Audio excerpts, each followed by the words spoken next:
예, 기나긴 연휴가 끝이 나고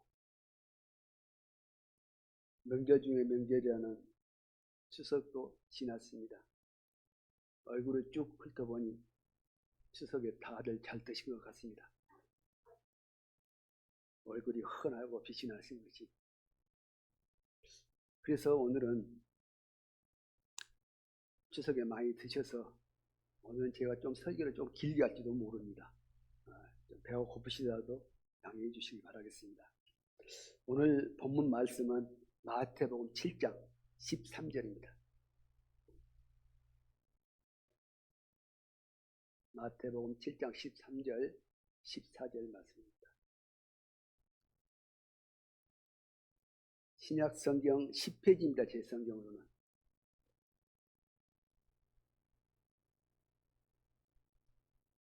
제가 읽겠습니다. 좁은 문으로 들어가라. 멸망으로 인도하는 문은 크고 그 길이 넓어 그리로 들어가는 자가 많고 생명으로 인도하는 문은 좁고 길이 협착하여 찾는 이가 적음이니라. 오늘의 본문의 말씀이고 제목은 좁은 문을 택한 삶, 이렇게 제가 정했습니다. 연휴 동안에 여행 다녀오신 분도 많이 계시겠죠. 사람은 누구나 여행 싫어하는 사람은 거의 없을 것 같습니다. 저도 세상에 가보고 싶은 것도 많고 살아보고 싶은 것도 참 많습니다. 저는 가보고 싶은 것 3개를 고르란다면 지금까지도 변함이 없습니다. 제일 첫 번째는 티베트란 나라를 제일 가고 싶습니다. 신비스럽고 비밀스러운 것 같은 그런 것이 왠지 제 마음을 끄는 부분이 있습니다. 두 번째 가고 싶은 나라는 터키라고 하죠. 옛날 말로 터키란 나라입니다. 오스만 제국의 어떤 찬란한 유적을 보고 싶어서 그런 것보다는 계시록에 예언되어 있는 7교회에 예언되어 있는 곳이 터키이기 때문에 그곳에서 계시록의 영감을 좀 얻어보고 싶은 생각이 있습니다. 그리고 세 번째로 가고 싶은 것이 전 남미의 페루라는 나라에 있는 마추픽추입니다. 기계 문명이 없던 시절에 그 높은 2400m 선봉우리까지 그 무거운 돌들을 옮겨가지고 길이가 없으니까 깎을 수도 없는데 손으로 돌로 쳐서 다듬어가지고 엄청난 건축물을 건축하고 그 건축물 단지 어떤 신전이나 이런 것을 이용한 것이 아니라 사람들이 거기서 기거해서 살 수 있는 생활시설, 상수도 하수도 모든 시설을 갖추는 도시를 건설한 것입니다. 그래서 세상 7대 불가사의 중에 하나이기도 하죠. 그런 마추픽추의 그 신비스러운 것을 한 번쯤은 여행해보고 싶은 생각이 듭니다. 여행 이야기를 하니까 여러분 지금 현재 수많은 여행지를 지금 탐방들 하고 계시겠습니다.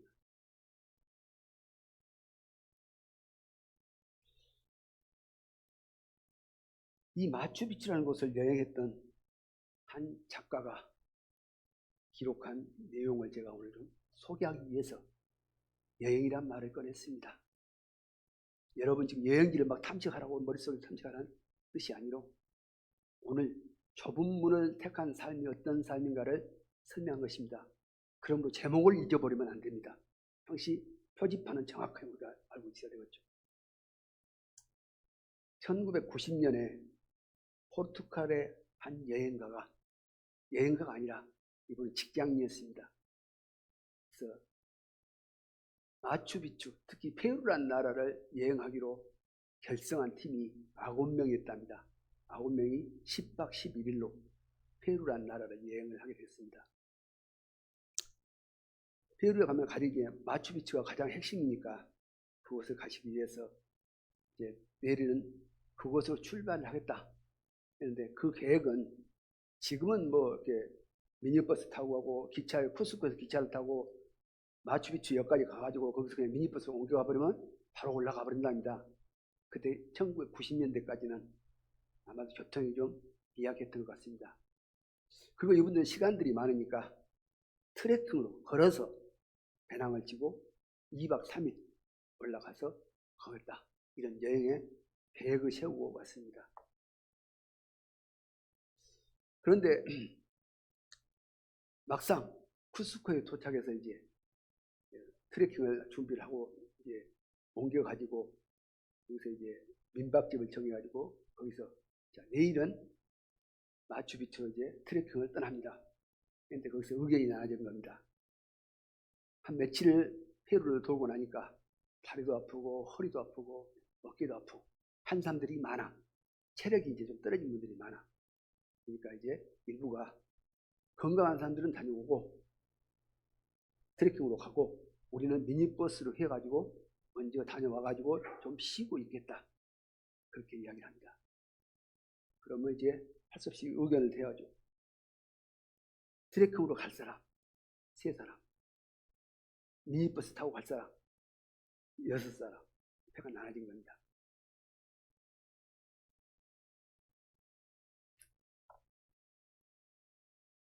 이제 이 기록한 사람은, 이 저자는 트레킹 코스를 선택한 3사람 중에 한 사람이었습니다. 그래서 이제 트레킹을 하기 시작합니다.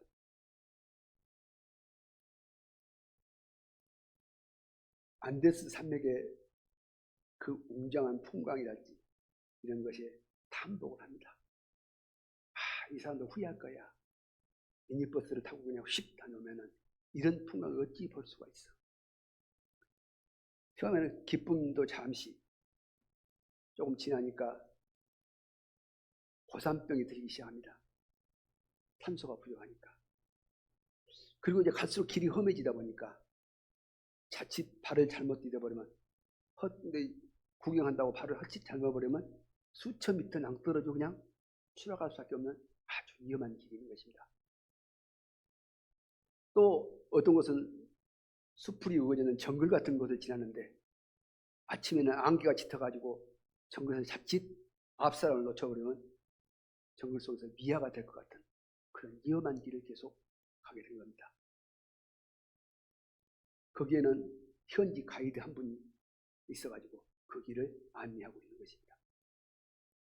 그러면 이 나머지 3사람은 오직 그 가이드의 뒤꿈치를 따라서 가고 있는 것입니다. 어디로 가야 할지 모르죠. 오직 가이드가 안내해 준 대로 지금 현재 따라갈 뿐입니다. 그렇게 해서 2박 3일간의 코스를 거쳐서 마추픽추에 도착을 했는데, 그날 아침에 행운이 닥쳐와서 안개가 끼지 않고 비가 오지 않아서 떠오르는 태양을 볼 수 있었답니다. 3대가 덕을 쌓아야 저걸 볼 수 있다는데 우리는 몇 대가 덕을 쌓는지 모르겠어요. 그냥 첫 등반에 바로 그걸 볼 수 있어서 너무 감사했답니다. 이제 여행을 마치고 다시 이제 복귀를 했습니다. 복귀를 한 데는 아무래도 좀 쉬워서 하루가 좀 덜 걸려서 민박집에까지 도착을 했는데, 민박집에 오니까 청천벽력 같은 소식이 기다리고 있었습니다. 미니버스를 타고 출발했던 6분과 거기에 현재 가이드와 그리고 운전기사까지 하면 저 6에다가 7, 8이죠. 8사람이 계곡길을 가다가 비가 와가지고 길을 잘못 들어서 낭떠러져서 굴러버린 겁니다. 그래서 저 8분이 바로 현장에서 즉사를 하셔버립니다.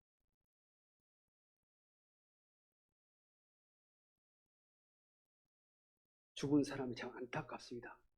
그러나 오늘 제가 하고자 하는 말씀은, 어떤 길은 생명의 길이었고 또 어떤 길은 사망, 죽음의 길이었습니다. 오늘 말씀도 제목 잊어버리면 안 된다 했습니다. 하나님께서 너희는 좁은 문으로 들어가라. 그 길이 생명의 길이다. 넓은 문은 많은 사람들이 찾고 사람들이 좋아하는 길이지만 그 길은 멸망의 길이다. 오늘 이 여행가 그 좁은 문이 생명의 길일지 알 수 없었습니다. 그러나 하나님은 우리에게 이 문이 생명의 길이라는 걸 미리 알려주고 지금 현재 우리에게 가라 하십니다. 좁은 문으로 들어가라.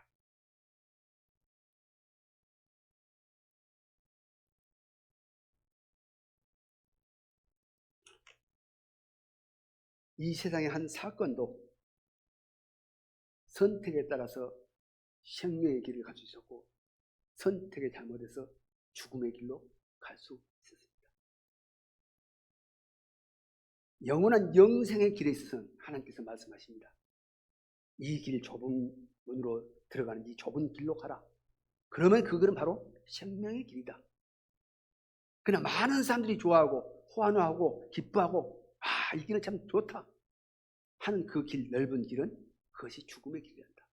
그러면 너희는 이 좁은 길을 택해서 가라 하는 것이 오늘 본문의 말씀입니다.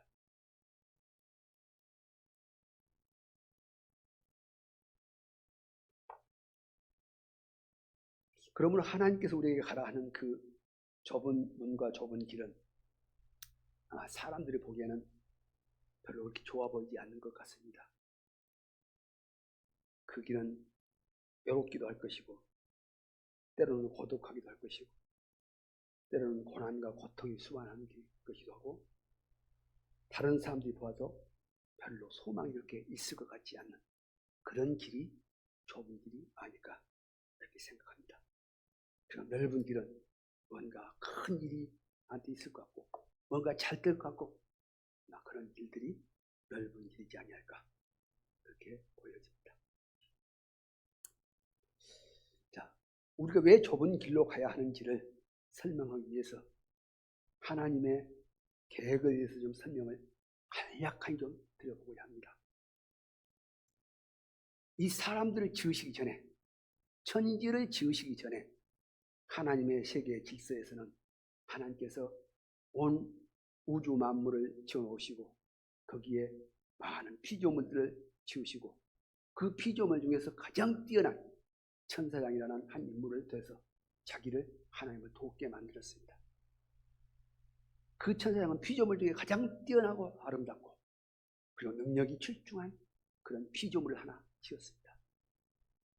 그러니까 성경에서 보면 천사장이라고 일컫기도 하고 계명선을 일컫기도 하고 여러 부분으로 나옵니다. 하나님은 창조주이고 그 나머지의 모든 그가 아무리 뛰어날지라도 그는 피조물입니다. 그런데 그 피조물인 그 천사장이 보니까 모든 자기를 제한 모든 피조물들이 자기에게 복종한 것은 그러니까 교만이 설설 올라버린 겁니다. 그리고 이제 어디를 봐요? 나를 지으신 조물주가 계신 그 보좌를 보면서 나라고 왜 저곳에 못 앉을 이유가 있겠어? 그걸 가르쳐서 욕망, 욕심이라 합니다. 욕망, 욕심은 마귀의 것이라고 합니다. 사망의 것이 아닙니다. 그 천사장이 원래 하나님께 지으신 천사장이었는데 그게 욕심이 들어와가지고 하나님의 보좌를 욕심을 낸 겁니다. 탐한 것입니다. 하나님께서 그걸 아시고 그를 저주에서 내어 쫓아버렸습니다. 그리고 하나님은 생각했습니다. 나를 진정으로 도울 수 있는 존재가 확실히 필요한데 저 피조물같이 그렇게 아름답게 뛰어나게 지을지라도 나를 배반하고 해버리면 끝난 것이다. 그러므로 결코 배반할 수 없는 존재, 내가 머리라면 그가 몸이 되고 나와 동일한 생명을 가지고 생명의 본능에서 배반할 수 없으니까 하나님과 동일한 생명으로 만들어 그런 돕는 존재를 지어야 되겠다 계획하신 것이죠. 그 계획이 누구요? 사람입니다. 사람. 그래서 그 사람을 위해서 하늘과 땅을 지으시고 에덴 동산을 지으시고 거기에 사람을 주고 그들에게 하나님의 생명을 얻게 한 기회를 주신 겁니다. 그것은 자유의지를 줘서 스스로 선택해서 하나님의 생명을 스스로 선택하기를 바라는 마음으로. 근데 에덴 동산에서 그들은 선택하기 전에 이 첫 번째 하나님을 배신했던 천사장 곧 마귀가 그의 하나님의 계획을 눈치채고 사람들에게 다가와서 선악과를 먼저 먹여버리게 만든 것이죠. 그 결과 사람은 당초 하나님께서 창조했던 그 목적을 완전히 벗어나게 죄로 생명도 변질되어버린 생명이 되어버린 것입니다. 그러나 하나님께서 사람을 여전히 사랑하셔서 그대로 버리시지 아니하고 독생자 예수 그리스도를 보내셔서 그들의 멸망에 빠져버린 죄로부터 건져내고 하나님의 생명을 주시기 위해서, 다시 주시기 위해서 독생하신 하나님 예수 그리스도를 이 땅에 보내시고 십자가에 못 박아서 보혈을 흘려주셨던 것입니다. 그것이 하나님의 놀라운 계획이야.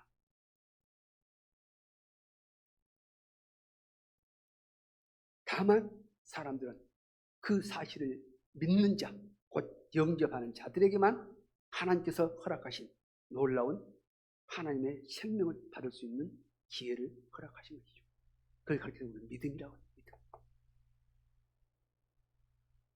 믿음을 통해서만이 그 하나님의 계획에 동참할 수 있게 된 것이고 우리는 그 하나님의 계획에 다 동참한 자들이 된 것입니다. 자, 하나님의 생명을 받고 하나님의 가장 가까이서 도와야 할 존재로서는 어떤 존재냐? 하나님께서 이렇게 표현합니다. 나는 머리고 너희는 내 몸이다. 머리는 거룩한데 몸이 부정할 수 없어. 또 몸이 거룩하고 머리만 부정할 수 없듯이 한지 동일해야 돼. 그러면 하나님 뭐라고요? 내가 거룩하니 너희도 거룩하여라. 나의 성품 자체가, 하나님의 성품 자체가, 하나님의 생명 자체가 거룩이다. 그러므로 나가 거룩하니 너희도 거룩해야 된다.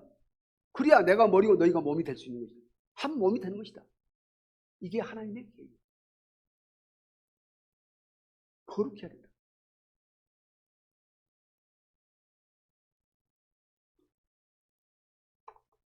시간이 가서 말씀을 잘 안 찾겠습니다.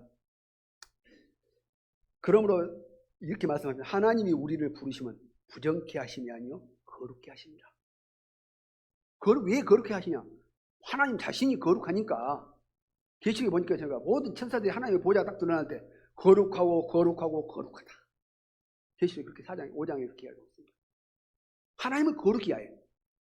근데 우리 머리 대신 그분이 거룩한데 몸에는 우리가 어찌 부정할 수가 없는 거예요. 이게 같은 몸인데. 그러면 너희가 거룩해야 된다.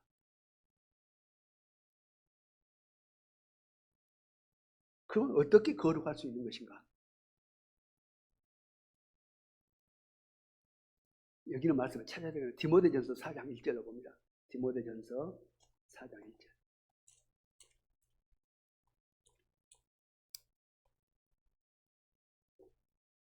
제 성경으로는 339페이지입니다. 디모데전서 4장 1절.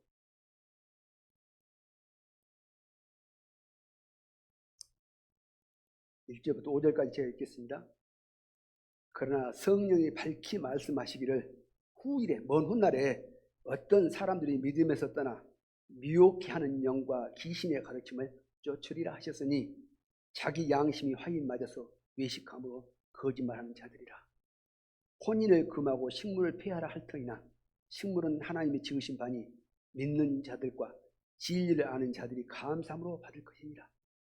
뭐 먹지 말고 무엇은 먹어야 되고 이런 거 하지 말라고 말입니다. 하나님이 지으신 모든 것이 선함에 감사함으로 받으면 버릴 것이 없나니 하나님의 말씀과 기도로 거룩하여집니다. 자, 끝에 5절 말씀이죠. 하나님의 말씀과 기도로 거룩하여집니다. 우리가 거룩할 수 있는 부분이죠. 하나님의 말씀에 순종하고 기도하는 것. 이게 우리를 거룩해 줄 수 있는 길이라는 뜻이죠. 하나님이 그렇게 거룩해 준 분인데 우리가 어떻게 거룩할 수 있습니까? 그렇게 물을 거 아닙니까? 그때 대답이 뭐라고요? 말씀에 순종하면 거룩한 것이다. 말씀에 순종해서 기도하면 거룩한 것이다. 내 말이 아니라 전지전능하신 하나님의 기록된 말씀에 순종하는 것이 거룩한 것이다. 외식은 뭐예요? 겉에는 오늘 내가 양복을 멋지게 입고 왔지 않습니까? 겉만, 속은 한 2년 동안 모욕 안 해고 때가 빡빡 끼었는데 겉에만 이렇게 양복 쫙 입고 뭐지요? 이게 외식.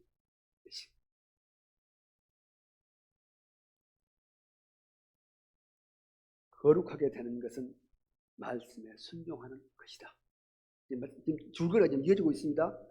좁은 문으로 들어가야 되는데 그 좁은 문으로 들어간 삶의 그 좁은 문을 선택한 삶이 어떤 삶인가? 제가 오늘 제목이 그렇게 되겠습니다. 좁은 문을 선택한 삶. 근데 갑자기 하나님이 거룩하게 하나님을 이야기하고 있습니다. 왜냐하면 하나님을 다 알아야만 우리가 그 길을 아니까.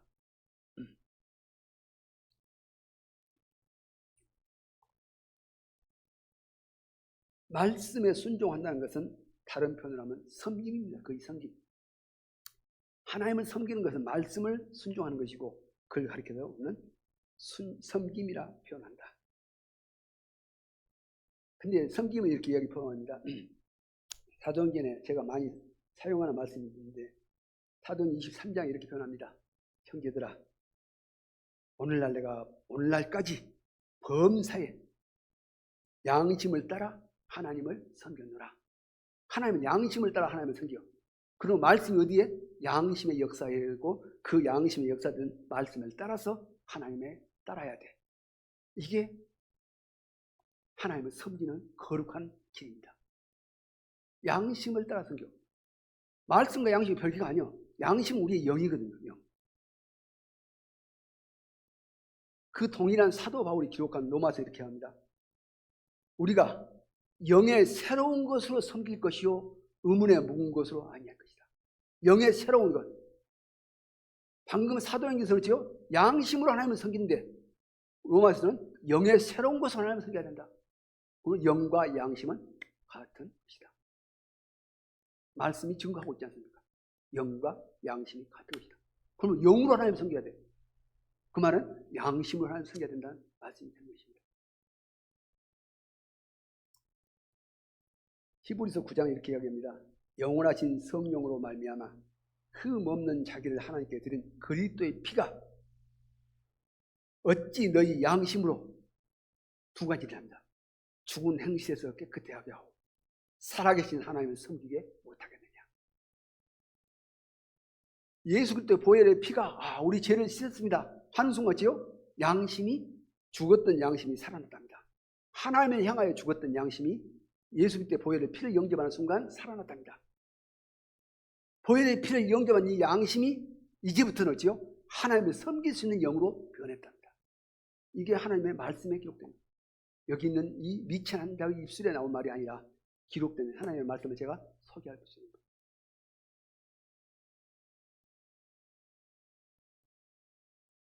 그러므로 양심은 곧 영이다. 영과 양심은 같은 것이다. 로마서도 이런 말씀이 기록되어 있네요. 성령이 친히 우리 영으로 더불어 성령이 하나님의 영이 우리 영, 우리 양심과 더불어 우리가 하나님의 자녀인 것을 증거하신답니다. 성령 하나님의 영은 어때요? 우리의 영과 함께해서 역사에 대하만이 그 말씀이 믿는 자 속에서 역사하느니라 그 말이 이루어진 겁니다.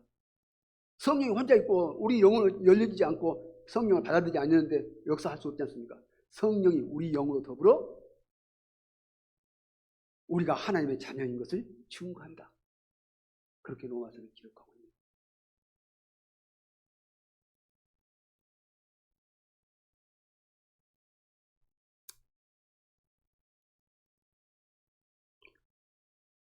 따라서 말씀은 성령을 통해서 우리 영에 역사하게 하시고 또 계시의 영으로 역사해서 우리를 알려 깨우치게 한 겁니다. 깨닫게 하여 주시는 것이 성령이다. 우리 영이 하나님 성령의 뜻을 깨우치게 하는 것이 계시의 영이다. 이렇게 하면 되겠습니다. 자, 그러면 왜 하나님은 좁은 문, 좁은 길로 가시라고 하신 것인가? 여기에 대해서 이제 설명을 해보고자 합니다. 좁은 문과 좁은 길은 다시 말해서 말씀에 순종하는 삶이 좁은 문이고 좁은 길인 것이죠. 또 다른 표현하면 말씀에 따라 순종하는 삶이 거룩한 것이고 거룩한 삶이 된 것이다. 그러면 오늘 핵심은 말씀에 순종하는 것이다. 근데 이 말씀을 어떻게 순종해야 될까?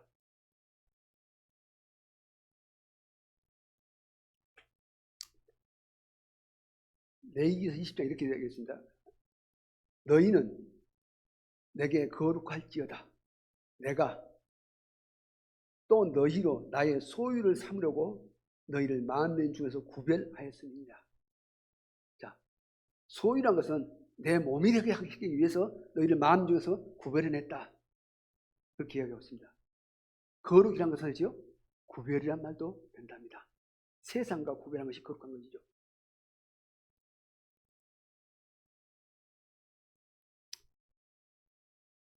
그래서 하나님같이 거룩하기 위해서 하나님께서는 말씀으로 우리에게 우리 영에 주셨고, 그 영이 우리 영이 말씀을 받아들이는 순간 우리는 말씀을 따라 순종하게 되는 삶을 살아야 되는 것이, 그것이 거룩한 삶이다. 자, 그런데 이제 제가 왜 계시의 영에 대해서 설명을 했을까? 이 부분에 좀 이야기를 해보고자 합니다. 레위기서 구약성경입니다. 11장 1절부터 찾아봅니다. 구약성경 좀 머리가 아프시죠? 그냥 편하게 들으시면 됩니다. 특히 레위기서 그러면 사람들이 머리가 아프시려고 해요. 되게. 그럴 필요 없습니다. 그냥 부담 없이 들으시면 됩니다. 레위기서 11장 1절부터서 161페이지입니다. 제 성경으로는 구약성경.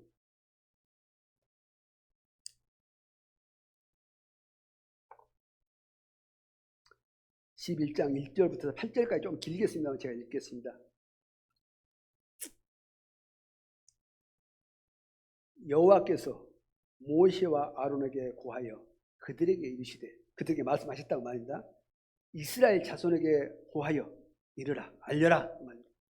육지 모든 짐승 중 너희의 먹을 만한 생물은 이러하니, 짐승 중 무릇 굽이 갈라져 쪽발이 되고 색임질하는 것은 너희가 먹되, 색임질한 것이나 굽이 갈라진 짐승 중에도 너희가 먹지 못할 것은 이러하니, 야곱때는 색임질을 하되 굽이 갈라지지 아니하였으므로 너희에게 부정하고, 사반도 색임질을 하되 굽이 갈라지지 아니하였으므로 너희에게 부정하고, 토끼도 색임질을 하되 굽이 갈라지지 아니하였으므로 너희에게 부정하고, 돼지는 굽이 갈라져 쪽발이로되 색임질을 못함으로 너희에게 부정하니, 너희는 이 고기를 먹지 말고 그 죽음도 만지지 말라. 이것들은 너희에게 부정하니라. 그럼 오늘 지금까지 색임질하고 굽이 갈라진 짐승만 여러분 먹었어야 되는데, 그 말이 이 말씀을 통해서 보면은 우리에게 그런 말을 한 것이 아니라는 것을 제가 알려주기 위해서 그런 겁니다.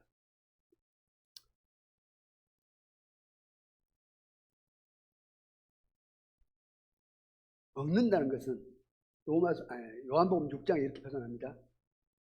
아들을 보고 믿는 자마다 영생을 얻는 이것이니, 그렇게 됐습니다. 믿는 자가 저 영생을 얻는 것이요. 근데 동일한 6장에 54절 이렇게 말씀합니다. 내 살을 먹고 내 피를 마시는 자는 영생을 가졌나니. 먹는 것까지요, 믿는 것은 같은 것이구나. 이 성경에서 지금 먹는다는 것은 믿는다는 것이구나. 이해하시겠습니까? 요한 사도가 기록을 할 때 일부러 아마 이렇게 기록하지 않았을까? 아들을 보고 믿는 자는 영생을 가졌답니다. 그럼 믿는 자가 영생을 가졌는데, 다른 구절에는 뭐라고 하나? 내 살을 먹고 내 피를 마시는 자가 영생을 가졌다. 아, 그 말이죠. 먹는 것과 믿는 것은 같은 말이구나. 그러므로 영생을 가졌다 하구나. 그러면 오늘 여기 방금 레위기서 11장을 지금 먹을 것에 이야기한 것은 너희들이 믿음으로 받아들여야 할 것이 어떤 것이다 하는 것을 이야기한 것입니다. 굽이 갈라졌다는 것은 구별을 할 수 있어요. 세상과 구별되는 것이어야 돼. 세상과 구별되지 않는 것은 믿지 말라. 지금 그걸 가르치기 위한 겁니다. 그 다음에 되새김질을 해야 되거든요. 하나님의 진리 말씀은 수없이 반복해서 생각해보고 상고해보고 다시 달고 상고해보고 분별해보고 해서 그것이 진리라는 것을 깨달았을 때 그것을 믿음으로 받아들이라. 지금 그것을 가르치고 있는 뜻입니다. 성령은 우리에게 계시의 영을 주셔서 구약 성경 읽을 때 그렇게 교훈으로 받아들일 수 있게 하는 것이 이 말씀이에요. 그리고 계시의 영을 받지 못하면요, 오늘 토끼고기 먹으면 절대 안 되구나요. 돼지고기 먹어도 안 되구나. 이렇게 받아버린다. 그러면 하나님의 말씀은 언제 오죠? 올바로 순종을 못하게 되는 것이죠. 나는 토끼고기 안 먹으니까 하나님의 말씀에 순종하는 것이다. 그러면 내 삶은 거룩하다. 근데 하나님은 그걸 아니라고 해요. 그래서 계시의 영이 필요하다고 해요.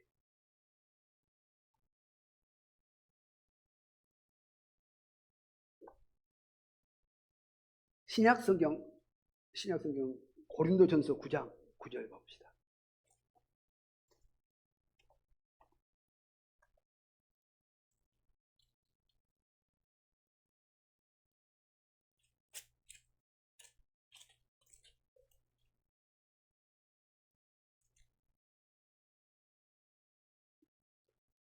모세 율법에 신약성경 273페이지입니다. 죄송해요. 곡식을 밟아 떠는 소에게 망을 씌우지 말라 기록하였으니 하나님께서 어찌 소를 위하여 염려하심이냐? 전혀 우리를 위하여 말씀하심이 아니냐? 과연 우리를 위하여 기록된 것이니 밭 가는 자는 소망을 가지고 갈며 곡식을 떠는 자는 함께 소망을 가지고 떠는 것이라. 무슨 내용이냐? 레위기서에 있는 말씀이죠. 말씀이 뭐라고요? 밭 가는 밭을 가는 소에게 망을 씌우지 말라. 그렇게 기록됩니다. 요즘 서로 뭐 밭을 가는 사람은 거의 없을 겁니다만 얼마 전에 우리 클 때만 해도 서로 밭을 갈았어. 근데 망을 안 씌우지요? 이웃집 곡식을 갖다 뜯어 먹어버려. 근데 성경 말씀 보니까 망을 씌우지 말라 했잖아. 망을 안 씌워. 그러면 이웃집 벼 주인이 가만히 있을까요? 손해배상 청구를 하게 되겠죠. 그 말이 아니다. 하나님 말씀 그러죠. 그 말이 아니다. 어찌 서로를 염려하고 한 이야기인 줄 아느냐. 하나님의 복음을 전하는 일꾼을 지금 서로 비유한 것이다.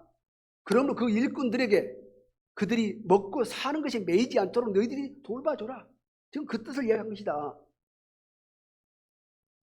구약을 읽을 때 우리가 계시의 영을 받지 않냐면요, 이 말씀 굉장히 하나님의 말씀 오해해버려. 그래서 서에 망을 씌우게 나는 하나님의 말씀을 순종했다. 그래서 나는 삶이 거룩하다. 큰 착각을 해볼 수가 있다. 그러므로 계시의 영이 우리에게는 분명히 있어야 됩니다.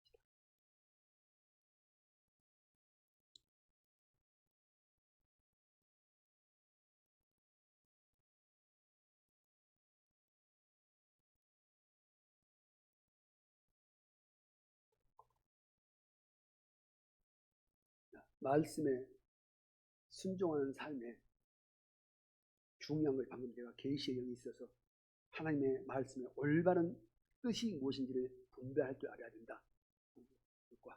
두 번째 장애 요인이 하나 있습니다. 마가복음 4장에 이렇게 말씀드리고 있네요. 세상의 염려와 재리의 유혹과 기타 욕심이 들어와 말씀을 막아 결실치 못하게 하는 자요. 욕심. 제가 욕심 이야기했습니다. 아까 천사장, 타락해버린 천사장이 욕심 때문에 멸망해버렸다. 이 마가복음에도 그렇게 이야기합니다. 욕심 때문에 그 욕심이 말씀을 막아 결실을 못하게 만들어버린다. 욕심이라는 뜻이 분수에 넘치게 무엇을 탐내거나 누리고자 하는 마음이 아니다. 아까 사단의 딱 마음과 똑같습니다. 요한복음 8장 40절 이렇게 이야기합니다. 너희는 너희 아비 마귀에서 났으니 너희 아비의 욕심을 너희도 행하고자 하느니라. 욕심은 누구 거라고? 마귀 것이 아니다. 천지 만물 우리가 지어지기 전에 하나님의 세계에서 그들은 하나님의 보좌를 탐내는 욕심을 들어가지고 그들은 타락, 저주를 받은 거예요. 그러면 욕심은 마귀의 것이다. 내 말이 아니라 하나님의 말씀. 근데 욕심이 우리 안에 있어. 선악과를 따먹은 이후부터 그 욕심이 우리 가운데 가득 차 있어. 그것이 하나님의 말씀에 순종하는데 가장 큰 방해가 될 것이다. 하나님의 말씀을 옳게 분별하는 것이 첫 번째. 두 번째죠. 그걸 분별했을 때도 내 욕심을 이겨내지 못하면 그 말씀에 순종을 할 수가 없다.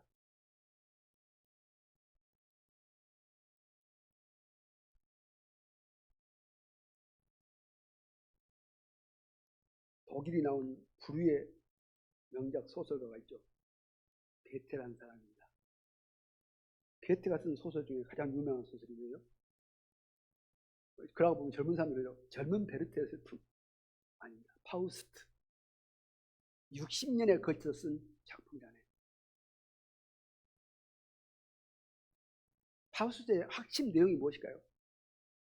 파우스트라는 사람은 아주 법학도 전공했고 철학도 전공했고 의학도 전공했고 그래서 큰 연구를 하고 법률을 연구하고 의술을 연구하고 해서 인류 발전에 기여하고자 엄청나게 노력했던 사람입니다.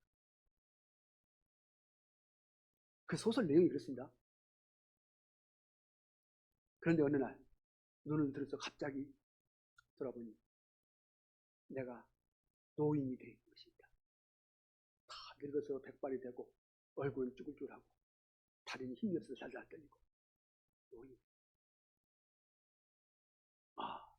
내가 지금 무엇을 위하여 살아왔던가? 내가 해놓은 것이 무엇인가?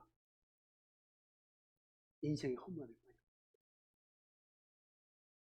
그냥 무엇이 밀려오냐? 이 젊음을 다시 한번 찾으면 어떨까?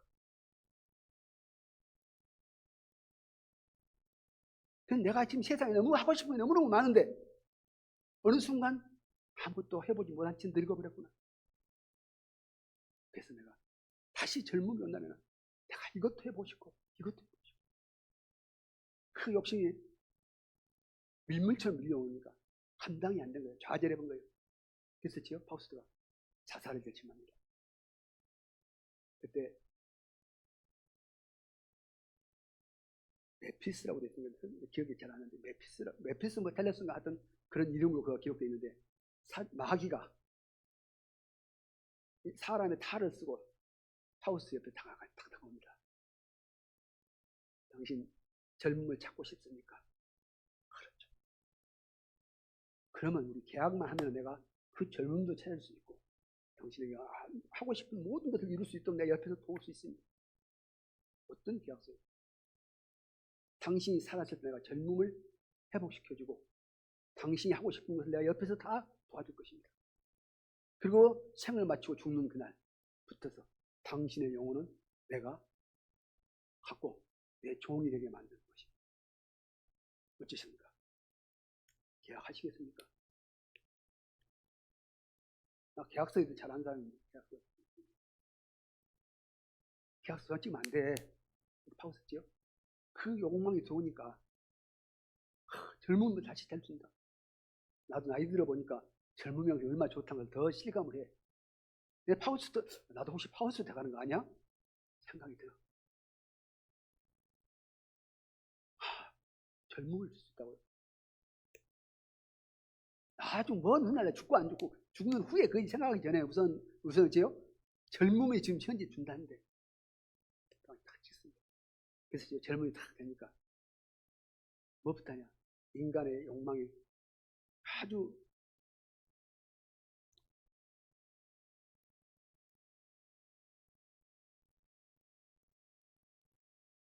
그 욕망의 본질이 뭐냐?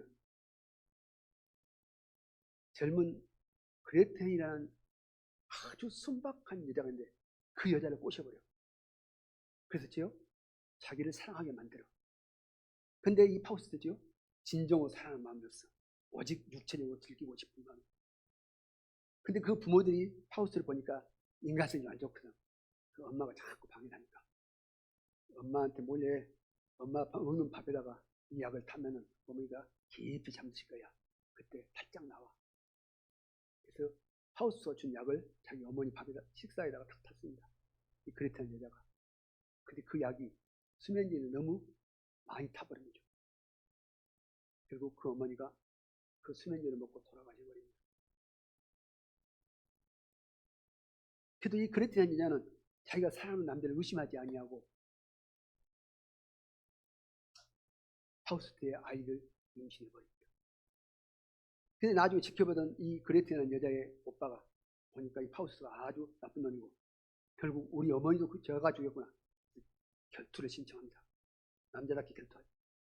그 결투에서죠 파우스트가 이겨가지고 그 오빠를 칼로 찔러 죽여버려요.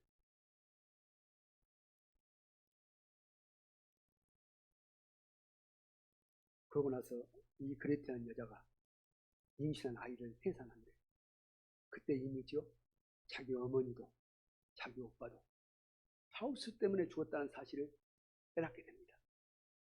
그래서 이 원수 같은 저주의 파우스트의 아이를 해산해서 그가 세상에 자란 것을 원치 않았죠. 아이를 죽여버린다 이제 이 여자가.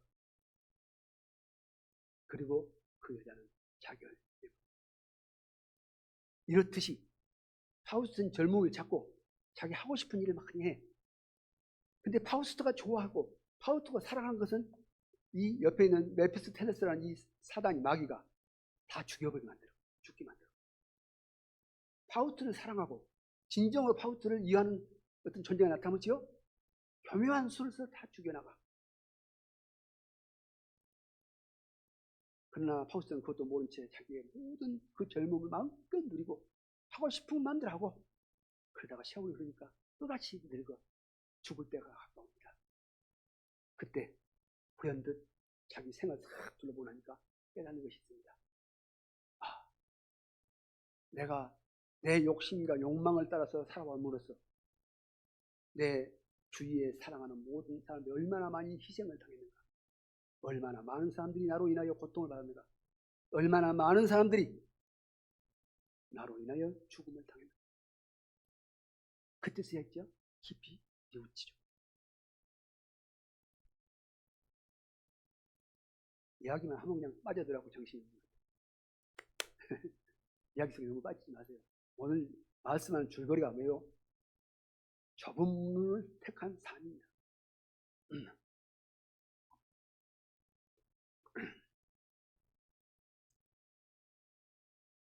이와 같이 이 욕심과 욕망이 들어오면은 그 불길, 그 욕심과 욕망의 불길은 어떤 것으로도 꺼질 수가 없어.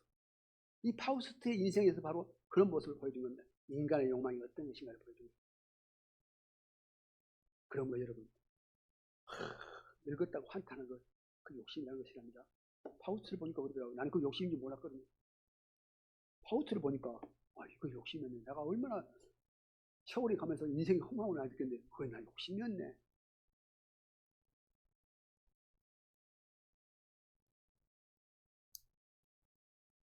그 욕심, 사단은 에덴 동산에부터 사람들에게 욕심을 집어넣기를 원했고, 그 욕심에 따라서 사람들이 지배당하기를 원해왔던 것이죠. 그래서 선악과를 보니까 먹음직도 하고 포함직도 하고 지혜롭게 할 만큼 탐스럽게 산 나무 인지하고 있지 않습니까? 그 뭐야? 다 욕심들이요. 사람의 지식의 욕망을 나이가 들수록 지적인 욕망이 더 강해진답니다.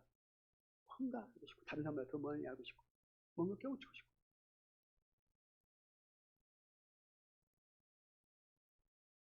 근데 그 욕심이 시편에 이렇게 기록되어 있습니다. 악인은 그 소욕을 자랑하며 탐리하는 자, 탐하고 이익을 탐하는 자는 여호와를 배반하여 멸시하나이다. 그 욕심이죠. 하나님을 배반하게 만든 근원이라는 욕심. 그러므로 좁은 문과 좁은 길로 가는 데서 가장 중요한 부분이 하나님의 말씀을 이렇게 분별하는 것과 욕심을 이겨내는 것입니다. 욕심을 이겨내는 이 두 가지. 시간이 많이 가네요.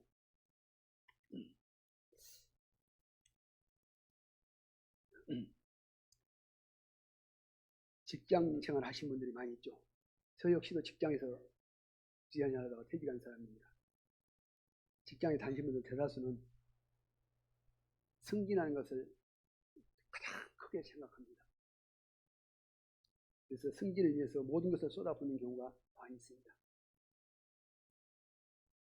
제가 구원받은 지 한 5년쯤 지났을 때, 그때 당시에 제가 총무과장을 하고 있었는데, 이제 간부 직원이 될 수 있는 시험이 있습니다. 그 시험에 통과해야만 지연명을 할 수 있고, 그 위에 것도 할 수 있고, 뭐 상무도 할 수 있고, 전무도 할 수 있는 그런 거죠.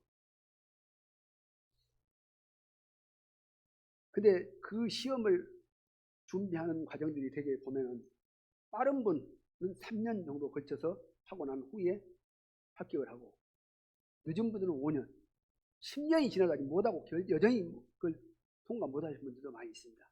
그래서 그분들 지금 오직 근무 시간 끝나면 혹시 공부하는 게 정신이 없어. 어쨌든 승진해야 되니까. 자기보다 동료들이 먼저 가버리거나 나중에 후배들이 먼저 가버리거나 항상 직장에서 제일 견디기 힘들거든요. 이게.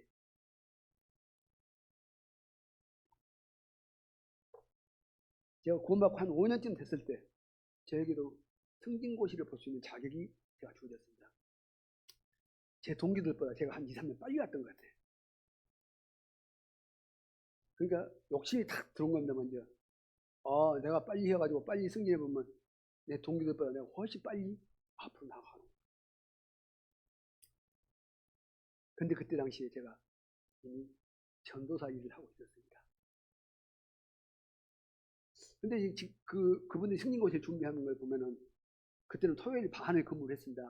토요일 날 끝나면은 광주로 올라가서 학원을 갑니다. 그 학원의 비용이 보통 적은 금액이 아니라 그때 당시 금액에도 80만 원, 100만 원까지 갔었어요. 한 달에.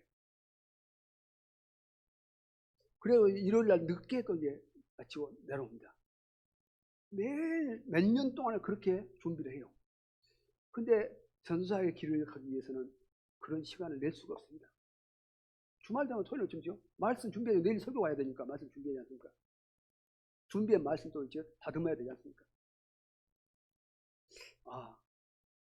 순간 이제 갈등이 오기 시작합니다. 한 몇 년 쉰다고 말씀드리고 승진고시를 준비할까? 그래도 그건 아닐 것 같다. 내 양심이 분명히 아닌 것 같다. 그래서 그날 그렇게 갈등하고 있는데 여름이었던 거, 더운 여름이었던 겁니다. 교제를 마치고 저 국동에 살 때 있었는데 교제를 마치고 형제님들이 이렇게 교제를 마치고 그 조그만 슈퍼마켓에 앞에서 이렇게 아이스크림을 사가지고 다 이렇게 나눠서 앉아가지고 이렇게 벤치에 앉아서 겉에 앉아서 먹는데 딱 제가 벤치에 앉은 데가 한 형제만 하고 단 둘이 앉은 겁니다. 김형제, 요즘 뭔 고민이 있지? 뭔 고민 없어요. 거짓말 하지 마. 믿는 사람이 거짓말하면 안 돼. 옛날에는 얼굴에 빛이 났었어. 근데 요즘 얼굴이 굉장히 어두워. 나 속이려 하지 마. 고민 있지? 이야기. 속일 수가 없어. 근데 솔직히 털어놨습니다. 내가 승진고시를 볼 것인가? 하나님 이렇게 해서 해야 될 것인가? 이 갈등 속에 있습니다. 그러니까 형제, 마태복음 6장 33절에 너희는 먼저 그의 나라와 그의 의를 구하라. 그리하면 이 모든 것을 너희에게 더하시리라. 말씀 알아 몰라? 알죠. 그러면 하나님의 나라를 먼저 구하라는데 전도사 일을 구하고 세상에 어떤 승진고시를 보았다고? 그 말씀을 믿는 사람이 맞아? 할 말이 없었습니다. 예. 잘못했습니다. 제가 순간 욕심이 들어온 나머지 내가 잘못 판단하고 있었습니다. 그때 그 형님이 하시는 말씀이요. 이종욱 장로님, 그때 장로님이 아니었습니다. 이종욱 형제 봐봐. 승진하기 싫어서 안 하고 있는 줄 알아? 하나님 일을 하다 보니까 전도사 일을 하고 교회 일을 하다 보니까 승진에 신경을 쓸 수가 없는 거야. 그것이 올바른 길이야. 너희는 먼저 그의 나라 그의 의를 구하면. 알겠습니다. 다시는 그런 것으로 고민하고 범민하지 않겠습니다. 그 후로 저는 딱 접었습니다. 그래서 한 5년 또 지나서 이제 5년 가까이 지났을 때까지 저는 승진고시에 대해 전혀 생각을 잊어버리고 아예 생각하지 않고 생각하고 있습니다. 어느 날 총무과장을 하다 보니까 직원들의 어떤 신상과 어디 이렇게 멀리 출장에 간다든지 그런 걸 항상 추천을 보고해주고 가야 되거든요. 저한테 이렇게 와서 제 후배들이 이렇게 이야기를 합니다. 과장님, 과장님 왜 승진고시를 안 보십니까? 아니, 과장님 정도면 한 3년만 하면 그냥 패스 될 건데 왜 안 하십니까? 쓸데없는 소리지 말고 네 일이나 걱정하고 가. 그 이제 가서 자기들끼리 웅성웅성 한 겁니다. 야, 총무과장 그 사람 2단 교회에 빠져갖고 승진고시 절대 안 볼 거야. 근데 이제 그게 어찌요? 계속 소문이 직장에서 계속 이제 퍼지고 이단 교회에 빠졌다는 것을 이제 그래서 그 이단 교회에 빠지다 보니까 살림도 다 갖다 바쳐버리고 승진고시도 안 보고 뭣도 안 하고 소문에 막 거기에 머리 덮어잡고 아 잊어버렸는데 이제 또 이게 뭐 범인이 나한테 온 겁니다. 어느 날 순천교회 장로님하고 단둘이 이렇게 식사를 할 기회가 있었습니다. 식사를 하는데 그 장로님한테 김영재, 내가 김영재에 특별히 관심이 많은 줄 알고 있지? 아이고, 저 같은 분한테 관심 갖다니 감사합니다. 아니, 하나님 말씀 증거하는 능력이 좀 특별해 보여서 내가 관심을 갖고 있어. 아, 그래요. 그런데 내가 그 전도사 일을 하다 보면 교회에서는 전도사는 성도들이 생각하기에 세상 고민도 없고 걱정도 없고 세상 일에 전혀 관심도 없고 다른 사람들 말씀을 이렇게 치유해주는 그런 일만 한 것을 생각도 하니까 사람들이 전도사가 고민 있는 줄 아무도 몰라. 나한테만 그 고민 있으면 이야기해봐. 나한테. 교회 가서는 못 할 거 아니에요. 성도들한테는 고민이 있어도 없는 척. 처음에는 아니요 없어요. 고민 없는 사람 없다니까. 나도 장로고 전사니까 알아. 다른 데 이야기 못 할 거 나한테 해봐. 내가 훨씬 더 연배고 내가 인생도 많이 살았고 믿음에서 선배고 나한테 이야기해. 딱 한 가지 있습니다. 장로님. 딱 한 가지 있습니다. 뭔데? 그 이야기를 쭉 했습니다. 너희는 먼저 그의 나라와 그의 의를 따르라. 그 말씀에 의지해서 나는 승진고시고 뭐이고 펑개치고 오직 하나님의 말씀만 위해서 경쟁했습니다. 아 근데 어느 날부터가 내 직장에서 저 사람 이단교회 다니다 보니까 살림도 다 바쳐버리고 승진고시도 안 보고 뭣도 안 한다고 합니다. 아, 걱정들을 많이 저를 하고 있습니다. 아 이걸 보면서 내가 나 때문에 오히려 하나님의 영광에 큰 해가 되는 것을 나 느껴봅니다. 이걸 어떻게 해야 되는가? 참 걱정입니다. 장로님 말씀 그렇게 이야기합니다. 그거요. 하나님께서 형제에게 승진고시 보라고 지금 현재 말씀하고 계신 거예요. 네? 승진고시를 보면 제가 전선일을 못하는데요. 그렇게 생각하지 말고 탁 성경을 찾아가지고 식사하면서 그 식사 자리에서 예수께서 이르시되 할 수 있거든요. 무슨 말이냐? 믿는 자에게는 능치 못할 일이 없느니라.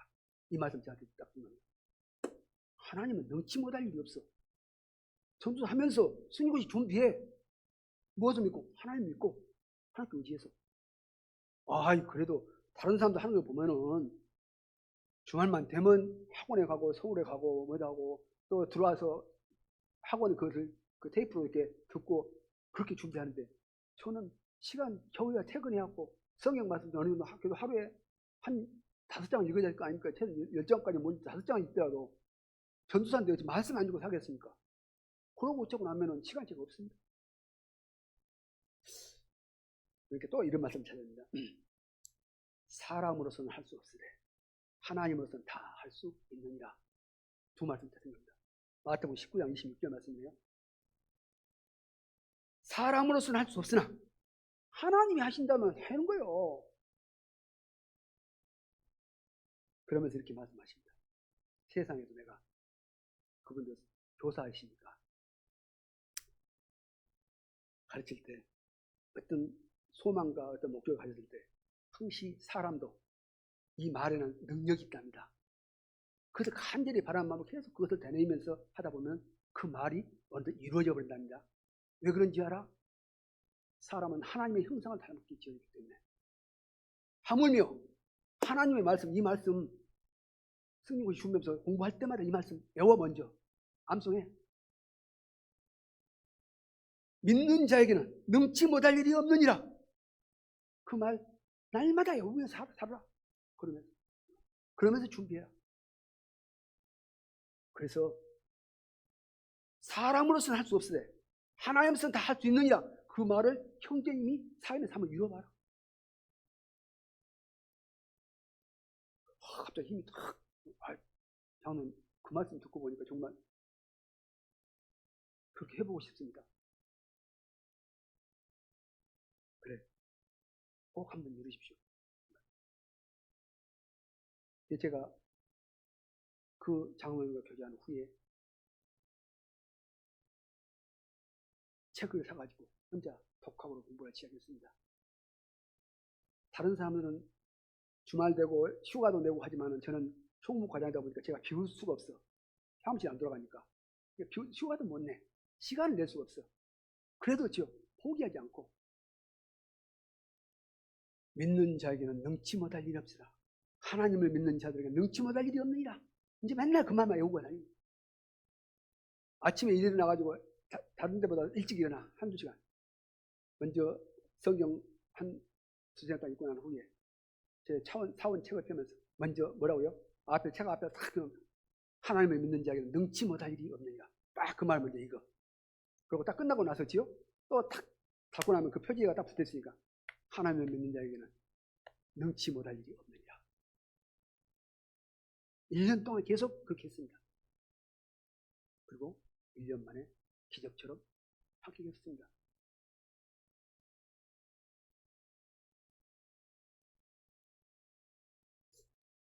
저 이해가 믿어지지가 않았습니다. 저도 사실은 많은 사람들이 준비하는 과정을 제가 겪어보는데, 그래 이제 그 장로님한테 합격하고 난 후에 제가 장로님한테 전화를 드렸습니다.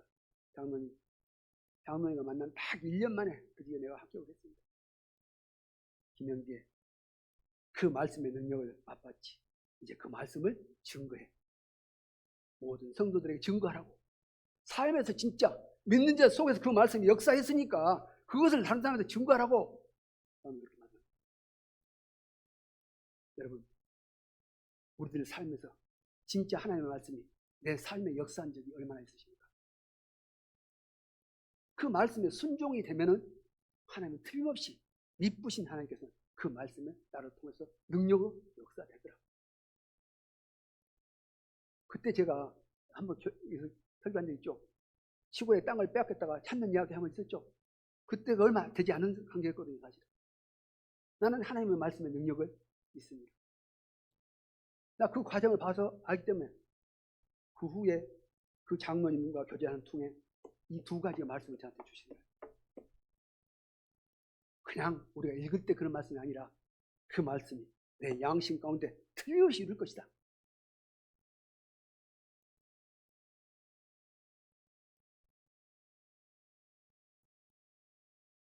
상신, 하나님을 믿는 자에게 능치 못할 일이 없느니라. 그 말을 1년 동안 책에 써붙여놓고 시간만 책 볼 때마다 읽으면서 기도하면서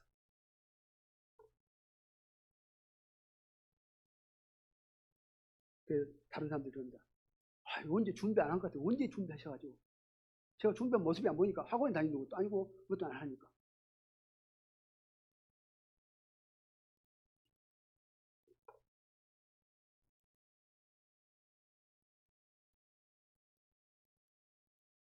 그러므로 제가 오늘 제목 좁은 문을 택한 삶이라고 했습니다.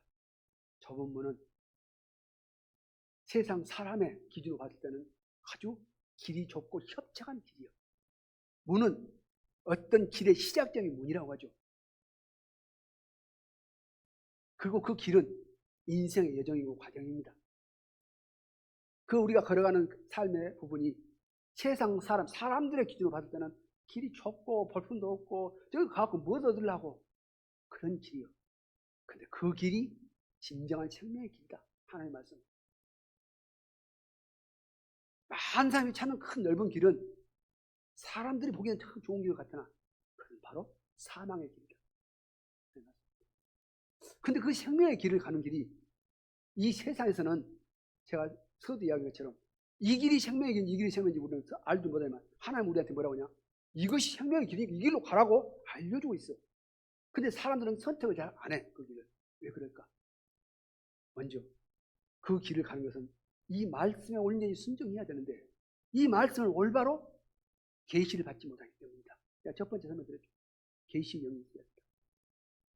하나님 앞에 계시 영을 주셔서 나의 이 속사람의 눈을 뜨게 하여 주셔서 하나님의 말씀을 밝히 분별할 수 있게 해주십시오. 그리고 두 번째는 욕심을 이겨내야 됩니다. 욕심. 나 승리고시 빨리 합격해갖고 그냥 내 동기들보다 내가 먼저 그 욕망, 그 남자의 욕심.